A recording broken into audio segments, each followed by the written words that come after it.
नमस्कार दोस्तों। 3 राज्यों के 3 मुख्यमंत्री, तीनों के तीनों मुख्यमंत्री अपने राजनीतिक अंत की पटकथा लिख रहे हैं। ये तीनों मुख्यमंत्री इतने बौखलाए हुए हैं कि ये राजनीतिक अंत की पटकथा अपने आप ही लिख रहे हैं। इनका राजनीतिक अंत जो है ऐसे रोमांचक तरीके से हो रहा है और इन्हें इस चीज़ का एहसास भी नहीं है। इन्हें लगता है कि शायद यही तरीका है दोबारा सत्ता में आने का और इसी तरीके से ही आगे बढ़ते जाना चाहिए। हालांकि ये उनके अंत की एक पटकथा है और ये सबको दिख रहा है, परंतु इन्हें ही नहीं दिख रहा है। इन तीनों राज्यों के बारे में एक-एक करके बात करेंगे। पहले बात कर लेते हैं बिहार के मुख्यमंत्री नीतीश कुमार की। नीतीश कुमार ने एक दिन पहले एक माफिया, एक खूंखार माफिया जिसने एक पूर्व दलित आईएएस, एक युवा पूर्व दलित आईएएस का कत्ल किया था, उसके कत्ल में शामिल था ये आदमी और इसका नाम है आनंद मोहन सिंह। आनंद मोहन सिंह को रिहा कर दिया गया है जेल से। तड़के बिल्कुल 4 बजे उसको रिहा कर दिया गया ताकि किसी मीडिया को ना पता चले और किसी को कुछ पता ना चले, चुपचाप उसे रिहा कर दिया गया। हालांकि वो पैरोल पे पहले से 15 दिन के पैरोल पे बाहर थे, परंतु अब वो पूरी तरह से रिहा हो चुके हैं। तो उन्हें की उनकी जो है रिहाई हो चुकी है। साथ में 27 लोग और थे जिनकी रिहाई हुई है। अब कौन है आनंद मोहन सिंह? आनंद मोहन जो है एक बिहार का माफिया है जो कत्ल के इल्ज़ाम में उम्र कैद की सज़ा काट रहा था। पहले निचली अदालत ने उन्हें फांसी की सज़ा दी थी और बाद में हाई कोर्ट ने उस सज़ा को बदलकर उम्र कैद में बदल दिया था। तो उम्र कैद की सज़ा काट रहा था, परंतु अब उसे बाहर निकाल दिया गया है। और बाहर कैसे निकाला गया है? जेल मैनुअल में परिवर्तन करके। सरकार ने अपनी जो शक्तियां हैं उनका इस्तेमाल किया, बिहार की सरकार ने उन शक्तियों का इस्तेमाल किया और नीतीश कुमार ने जेल मैनुअल को बदल दिया और जेल मैनुअल बदलने की वजह से वो अब रिहा हो चुके हैं। अब आनंद मोहन सिंह तो बाहर आ चुका है। एक माफिया को निकालने के लिए देखिए क्या क्या करना पड़ा है।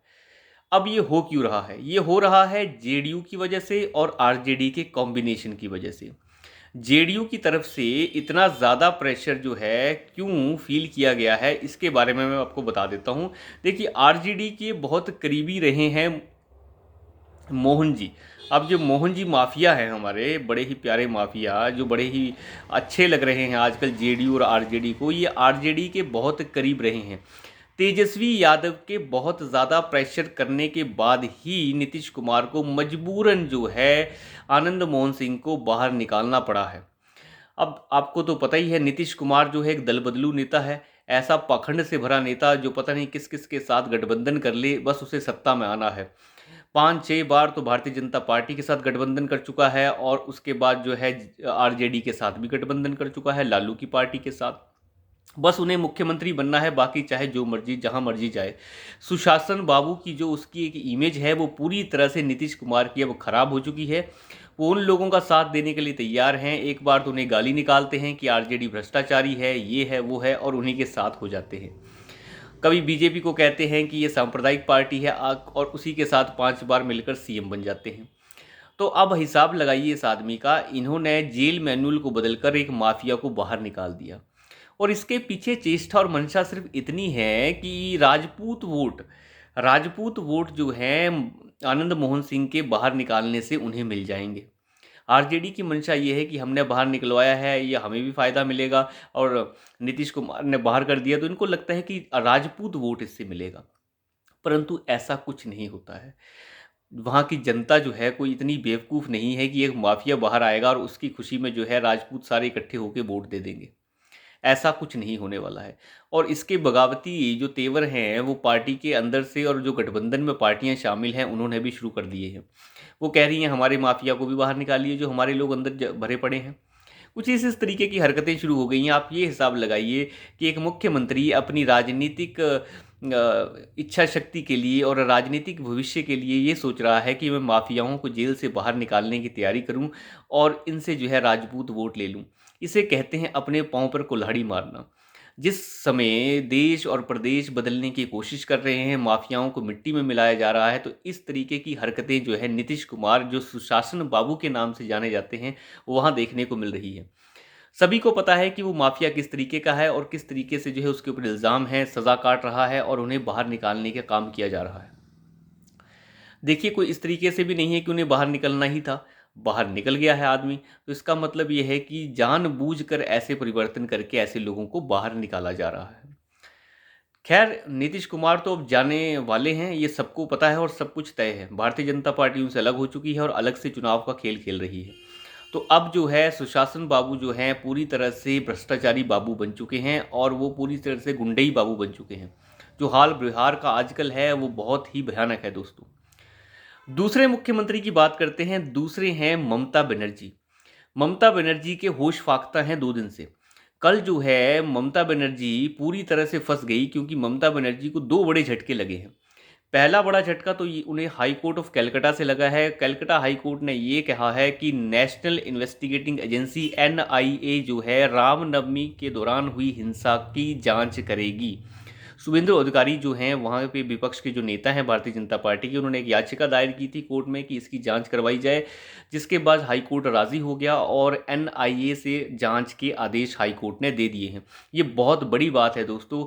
ममता बनर्जी उस वक्त जो है उसे जवाब देना होगा कि ये सब हुआ कैसे। ममता बनर्जी जो हैं परेशान है बहुत दिन से, जब से भारतीय जनता पार्टी ने वहाँ पे अपनी जो है सीटों में वृद्धि की है। लगभग 80 सीटें जो है जब से जीती हैं विधानसभा में भारतीय जनता पार्टी ने, तब से ममता बनर्जी बहुत ज़्यादा परेशान है। ममता बनर्जी कुछ भी करके मुस्लिम वोट बैंक को अपने पास से नहीं जाने देना चाहती। वो कुछ भी करके चाहती हैं कि सीपीएम जो है और कांग्रेस पार्टी जो है वो कहीं मुस्लिम वोट ना ले जाएं और वो मजबूत ना बन जाएं। अगर वो मजबूत बनते हैं तो भारतीय जनता पार्टी को उसका फ़ायदा हुआ, क्योंकि मुस्लिम वोट जो है वो अगर बंट जाएगा तो ममता बनर्जी का क्या होगा। ममता बनर्जी ने पूरा जोर लगा दिया है मुस्लिम तुष्टिकरण में। जिस तरीके से रामनवमी की जो हिंसा थी वो सुनियोजित जैसी हिंसा थी, उस हिंसा में ममता बनर्जी का एक दिन पहले धरने पे बैठ के ये कहना कि रामनवमी के दौरान कोई जुलूस निकालने जो है मुस्लिम एरिया में ना जाए, रमज़ान चल रहे हैं, मुस्लिम एरिया में जाने की चेष्टा ना करे कोई, ये है वो है। क्यों भाई, मुस्लिम एरिया क्या होता है? जब ये देश सबका है तो मुस्लिम एरिया का क्या मतलब है? आप सोचिए ममता बनर्जी क्या साबित करना चाहती है। ममता बनर्जी ने यह कहा कि रमज़ान में मुसलमान कभी कोई गलत काम नहीं कर सकता। अब बताइए किस तरीके की मानसिकता है ये। हाई कोर्ट ने बिल्कुल साफ शब्दों में कहा है कि अगर कोई हिंसा कहीं पे एकदम से होती भी है, अगर वो सुनियोजित नहीं थी, तो फिर छतों के ऊपर ढेर सारे पत्थर कहाँ से आए? कैसे जो है रामनवमी के दौरान जुलूस के ऊपर पथराव हुआ?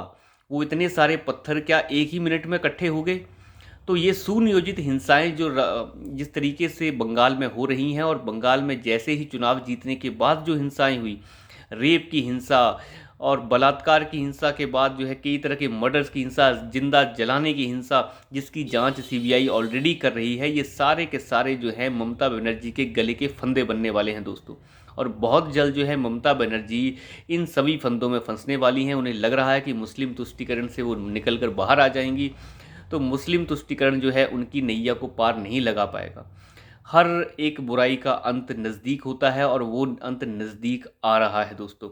एनआईए ने जिस तरीके की जांच के आदेश दिए हैं, एनआईए की एजेंसी जब किसी भी तरह की जांच करती है तो ये एक बहुत ही गंभीर तरह की जांच होती है और इसमें बहुत सारी चीज़ों को खंगाला जाता है कि कैसे इस दंगों के कनेक्शंस बाहर के थे या बाहर के लोगों के थे या दूसरे राज्यों के साथ थे, किस तरीके से क्या हुआ। तो ये अब बड़ा ही ममता बनर्जी के लिए खतरनाक साबित होने वाला है। और मैं आपको एक चीज़ बता दूं, ममता बनर्जी को बिल्कुल कई बार जो है हाई कोर्ट जो है कई बार फटकार लगा चुका है ऐसे मामलों के ऊपर, और सुओ मोटो जो है कई बार कलकत्ता हाई कोर्ट ले चुका है। तो बंगाल में जिस तरीके के हालात हैं, बंगाल में ममता बनर्जी धीरे धीरे जो हैं अपने राजनीतिक अंत की ओर बढ़ रही हैं। उन्हें लग रहा है कि उनके जो ये काम हैं उससे राजनीतिक भविष्य में उन्हें फ़ायदा होगा, परंतु ऐसा नहीं होता है।